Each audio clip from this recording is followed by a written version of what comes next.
આજે સ્વાધ્યાય જે છે આપણું 3.6.2 જે જ કન્ટિન્યુ કરીએ છીએ. કાલે જે હોમવર્કમાં આપેલા હતા એક્ઝામ્પલ આઈ હોપ તમને બધાને થઈ ગયા હશે. તો આપણે પ્રશ્ન નંબર 3 સંખ્યા રેખાનો ઉપયોગ વગર સરવાળો કરો. જ્યારે સંખ્યા રેખાનો ઉપયોગ કરીએ વગર કીધો હોય ત્યારે આપણે કયું કામ કરવાનું, આપણા નિયમોને યાદ કરવાના રહેશે અને નિયમોનો ઉપયોગ કરીને સરવાળા બાદબાકી કરવાના છે. ઓકે, ચલો. અહીંયા છે આપણો પહેલો પૂર્ણાંક 11 અને બીજો પૂર્ણાંક છે -7. આ 11 સાથે કોઈ પણ ચિહ્ન નથી એટલે હું શું સમજીશ, એની સાથે પ્લસ તો જોડાયેલા જ છે. જ્યારે કોઈ પણ ચિહ્ન ના હોય ત્યારે એ સંખ્યા સાથે પ્લસ જોડાયેલા છે એમ માનવાનું. સરવાળો કરવાનો છે એટલે પહેલું કામ કયું, વચ્ચે સરવાળાનું ચિહ્ન શોધવાનું અને આજુબાજુના બે પૂર્ણાંકો શોધવાના. ઓકે, આ બંને જોઈ શકાય છે કેવા છે, અસમાન ચિહ્ન છે. અસમાન ચિહ્ન વચ્ચે શું છે, સરવાળો છે. જ્યારે બંને અસમાન ચિહ્ન હોય ત્યારે શું કરવાનું રહેશે, બાદબાકી. એટલે 11 માંથી 7 બાદ કરીએ તો શું મળશે, મને 4 મળશે. અને જ્યારે બાદબાકી કર્યા બાદ મોટા પૂર્ણાંકોનું ચિહ્ન, 11 અને 7 માંથી મોટો પૂર્ણાંક કોણ છે, 11 છે, તો એમની સાથે પ્લસ છે, તો આન્સરમાં પણ શું રહેશે આપણું, પ્લસ. ચલો નેક્સ્ટ છે -13 વત્તા 18. તો સરવાળો છે, ચિહ્ન શોધી લીધું. ત્યારબાદ આજુબાજુના બે પૂર્ણાંકો શોધો, -13 અને +18. બંને વચ્ચે અસમાન ચિહ્ન છે. જ્યારે પણ અસમાન ચિહ્ન આવે ત્યારે શું કરવાનું રહેશે, અસમાન ચિહ્ન હોય તો બાદબાકી તે બે પૂર્ણાંકોની. એટલે કે 18 માંથી હું 13 બાદ કરીશ તો મને મળશે 5. અને બાદબાકી કર્યા બાદ મોટા પૂર્ણાંકોનું ચિહ્ન મૂકવામાં. 13 અને 18 માં મોટું 18 છે અને 18 સાથે કયું ચિહ્ન છે, પ્લસ. તો આન્સરમાં પણ શું રહેશે, પ્લસ. ચલો નેક્સ્ટ છે -10 વત્તા +19. તો વચ્ચે સરવાળો છે, બંને પૂર્ણાંકો જે છે એમના વચ્ચે અસમાન ચિહ્ન. અસમાન ચિહ્ન હોય તો બાદબાકી. 19 માંથી 10 બાદ કરીએ તો 9 અને બાદબાકી કર્યા બાદ મોટા પૂર્ણાંકોનું ચિહ્ન. 10 અને 19 માં મોટું કોણ છે, 19 છે, એમની સાથે પ્લસ છે, તો આપણે પણ શું લખશું, પ્લસ. ચલો -250 +150. આ બંને જે છે અસમાન ચિહ્નો દેખાય છે તો એમના વચ્ચે બાદબાકી. 250 માંથી 150 બાદ કરીએ તો મને મળશે આન્સર 100. બાદબાકી કર્યા બાદ મોટા પૂર્ણાંકોનું ચિહ્ન. 250 અને 150 માંથી મોટો પૂર્ણાંક કોણ છે, 250, અને એમની સાથે કયું ચિહ્ન છે, માઇનસ. તો આન્સરમાં પણ શું રહેશે, માઇનસ. ચલો નેક્સ્ટ -380 વત્તા -270. તો અહીંયા શું છે, આપણે બંને ચિહ્નો કેવા જોવા મળે છે, બંને પૂર્ણાંકોના ચિહ્ન સમાન છે. અહીંયા તમારે એવું હોય તો લખી શકો પહેલા, જ્યારે ના સમજ પડે તો અસમાન ચિહ્ન, આમાં પણ અસમાન ચિહ્ન. એ લખવું કમ્પલસરી નથી, બરાબર છે, પણ લખવું હોય તો લખી શકાય. અહીંયા તમે જોઈ શકાય છે કેવા છે, બંનેમાં ચિહ્નો સમાન ચિહ્ન છે. તો આપણે નિયમ કયો હતો સમાન ચિહ્ન માટે, જ્યારે પણ બે પૂર્ણાંકોના સમાન ચિહ્નનો સરવાળો કરવામાં, જ્યારે પણ બે પૂર્ણાંકોનો સરવાળો કરતી વખતે બે પૂર્ણાંકોના સમાન ચિહ્ન હોય તો તે બંને પૂર્ણાંકોનો સરવાળો કરી જે સમાન ચિહ્ન હોય એ ચિહ્ન મૂકવાનું રહેશે. તો અહીંયા બંનેમાં માઇનસ માઇનસ સમાન ચિહ્ન છે, તો 380 અને 270 નો શું કરવાનો રહેશે, સરવાળો. 380 વત્તા 270 જેનો આન્સર આવશે 650. સરવાળો અને ચિહ્ન કયું જે સમાન હોય એ, અહીંયા કયું સમાન ચિહ્ન છે, માઇનસ.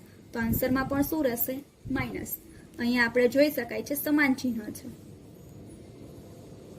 બંને પૂર્ણાંકોને. ઓકે, ચલો નેક્સ્ટ -270 +-100. બંને જોઈ શકાય છે શું છે, અસમાન ચિહ્નો સમાન છે. સમાન ચિહ્ન હોય તો શું કરવાનું રહેશે, તે બે પૂર્ણાંકોનો સરવાળો. તો 270 વત્તા 100 370 આવશે. અને ચિહ્ન કયું મૂકવાનું રહેશે, જે સમાન હોય એ. અહીંયા સમાન ચિહ્ન કયું છે, માઇનસ છે, તો આપણે પણ આન્સરમાં કયું લખીશું, માઇનસ. ઓકે, ચલો નેક્સ્ટ ક્વેશ્ચન છે પ્રશ્ન નંબર 4, સરવાળો કરો. તો પહેલા તો આપણે 137 અને -354 નો સરવાળો કરવાનો છે. તો પહેલા એને આપણે આ રીત, આ જે ઉપર જે એક્ઝામ્પલ ગણ્યા એ ફોર્મમાં આપણે લખી દઈએ પહેલા. તો 137 સરવાળો કરવાનો છે એટલે પ્લસ ચિહ્ન અને -354. હવે આ જે 137 છે એની સાથે કોઈ ચિહ્ન નથી. જ્યારે કોઈ પણ પૂર્ણાંક સાથે કોઈ ચિહ્ન ના હોય ત્યારે શું સમજવાનું, +137 પ્લસ સમજવાનું અને -354. હવે જોઈ શકાય છે બંને પૂર્ણાંકોને ચિહ્નો મળી ગયા છે, વચ્ચે સરવાળો છે અને બંને ચિહ્નો કેવા છે? અસમાન ચિહ્નો છે. અને બંને ચિહ્નો જ્યારે અસમાન હોય ત્યારે બંને પૂર્ણાંકોની બાદબાકી.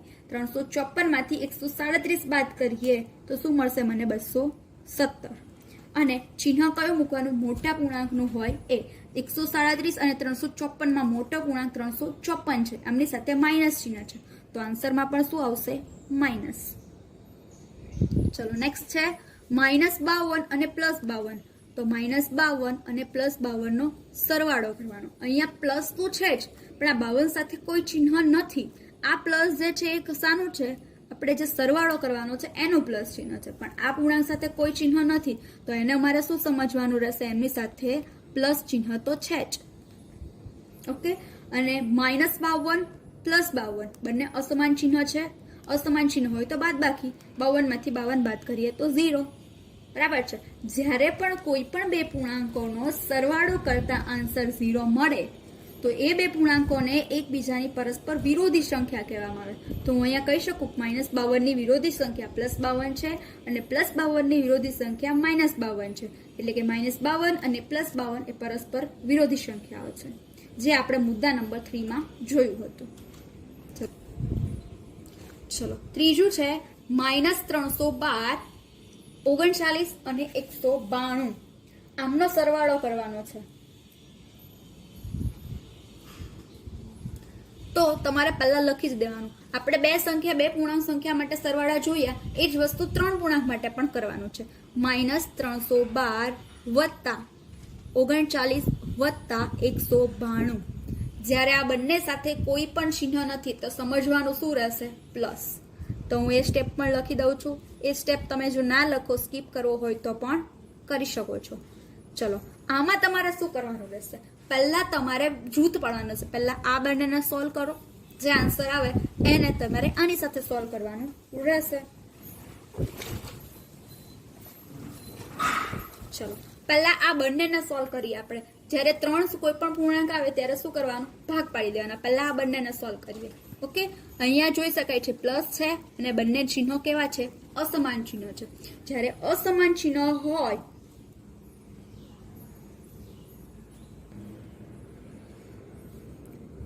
તો આ બંને અસમાન ચિહ્ન છે.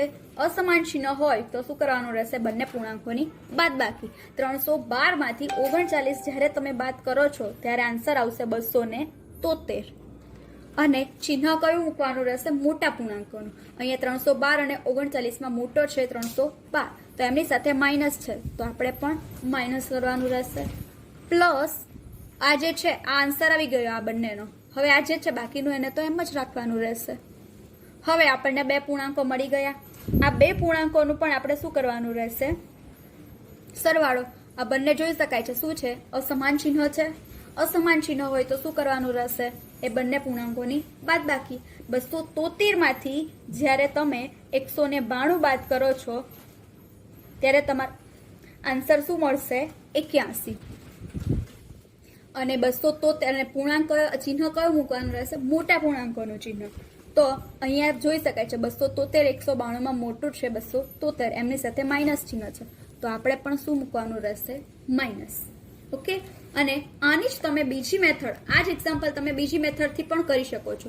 તમે જોઈ શકાય છે રકમ જે છે એમાં બે જે પૂર્ણાંકો છે સરવાળા ચિહ્ન ધરાવે છે અને એક બાદબાકી ચિહ્ન. તો તમે પહેલો સ્ટેપ આ બંને સરવાળાવાળાને ભેગા કરી દો, એમનો જે આન્સર આવે છે એને સરવાળો આ -312 સાથે પણ કરી શકો છો. તો અહીં આપણે આ બીજી મેથડ પણ જોઈ લઈએ. -312 વત્તા 39 વત્તા 192. તો પહેલા આ બંનેને ભેગો, કારણ કે એમના ચિહ્ન સમાન છે એટલા માટે પહેલા એ બંને પ્રોસેસ કરીએ. તો આ બંને કેવા છે? ચિહ્ન સમાન છે. આ જે છે એને અલગ જૂથ તમે ગમે તે પાડી શકો. કદાચ તમને ઈચ્છા થઈ 312 અને 192 તો પણ પાડી શકો. એ બંનેને પહેલા સોલ્વ કરો અને પછી 39 સાથે સરવાળો કરો તો પણ ચાલે. હવે મારે આ બે જૂથ બનાવ્યા છે. કેમ? સરળ બને એટલા માટે. આ બંને ચિહ્નો સમાન છે. સમાન ચિહ્ન હોય તો તે બંને વચ્ચે શું કરવાનું રહેશે? સરવાળો. તો 39 અને 192 જે છે એનો સરવાળો આવશે 231. અને ચિહ્ન કયું મૂકવાનું રહેશે? જે સમાન હોય એ. તો પ્લસ અને પ્લસ, જે સમાન ચિહ્ન પ્લસ છે તો અહીંયા આપણો સ્ટેપ આવી ગયો 312 વત્તા 231. આ બંને ચિહ્ન કેવા છે? અસમાન ચિહ્ન છે. અને જ્યારે પણ અસમાન ચિહ્ન હોય તો શું કરવાનું રહેશે? એ બે પૂર્ણાંકોની બાદબાકી. એટલે કે 312 માંથી 231 હું બાદ કરીશ તો આન્સર આવશે 81. અને ચિહ્ન કયું મૂકવાનું? મોટા પૂર્ણાંક હોય. 312 અને 231 માંથી મોટો પૂર્ણાંક 312 છે, તો એમની સાથે માઇનસ ચિહ્ન છે, તો આન્સરમાં પણ માઇનસ ચિહ્ન. તો જોઈ શકાય છે બંને મેથડથી આન્સર સેમ આવે છે. તમે ત્રીજી મેથડ પણ કરી શકો છો. હજી 312 અને 192 ની જોડી બનાવો, એમનો જે આન્સર આવે છે એમનો સરવાળો 39 સાથે કરો. એ તમારે હોમવર્કમાં એટલું કરવાનું રહેશે. ટેલી કરી જોજો. ઓકે, આ બંને આ મેથડથી પણ જ્યારે પણ 3 પૂર્ણાંકોનો સરવાળો કે તો કોઈ પણ જૂથ બનાવીને તમારે કરવાનો રહેશે. ચલો, એવો જ આપણે બીજું એક્ઝામ્પલ પણ એક જોઈએ. -50, -200 અને 300. તો આપણે પહેલો સ્ટેપ કયો લખવાનો રહેશે? ત્રણેયનો સરવાળો કરવાનો છે, તો વચ્ચે આપણે સરવાળાનું ચિહ્ન મૂકી દઈએ. 300 સાથે કોઈ પણ ચિહ્ન નથી એટલે એને શું કહેવાનું? એની સાથે શું જોડાયેલું હોય છે? પ્લસ. ચલો, આમાં આપણે હું બે જોડી બનાવી દઉં છું. આ બંને જોડી -50 વત્તા -200. જોડી તમે એવી બનાવો જ્યારે પણ સમાન ચિહ્ન હોય એ બંનેની જોડી બનાવી દો. અહીંયા જો -200 આ સમાન ચિહ્ન છે બંને પૂર્ણાંકોમાં, એમની જોડી બનાવો તો તમારે જે છે આન્સરમાં સરળ બનશે. ચલો, આ બંને પહેલા સોલ્વ કરીએ. એમનો આન્સર જે આવે એનો સરવાળો 300 સાથે આપણે કરી દઈશું. -50 -200 બંને ચિહ્નો કેવા છે? સમાન છે. જ્યારે સમાન ચિહ્નો હોય તો બંને પૂર્ણાંકોનો સરવાળો 50 વત્તા 200 શું આવશે? 250. અને ચિહ્ન કયું મૂકવાનું રહેશે? સમાન. અહીંયા સમાન ચિહ્ન માઇનસ છે, તો આન્સરમાં પણ માઇનસ.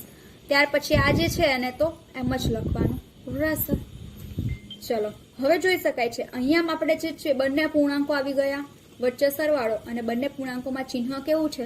અસમાન ચિહ્ન છે. અને જ્યારે અસમાન ચિહ્ન હોય ત્યારે બાદબાકી. તો 300 માંથી 250 બાદ કરીએ તો આન્સર આવશે 50. અને ચિહ્ન કયું મૂકવાનું રહેશે? મોટા પૂર્ણાંકનું. તો આપણે 300 અને 250 માં મોટો પૂર્ણાંક છે 300. આપણે જોયું તો એમની સાથે પ્લસ ચિહ્ન છે, તો આન્સરમાં પણ પ્લસ આવશે.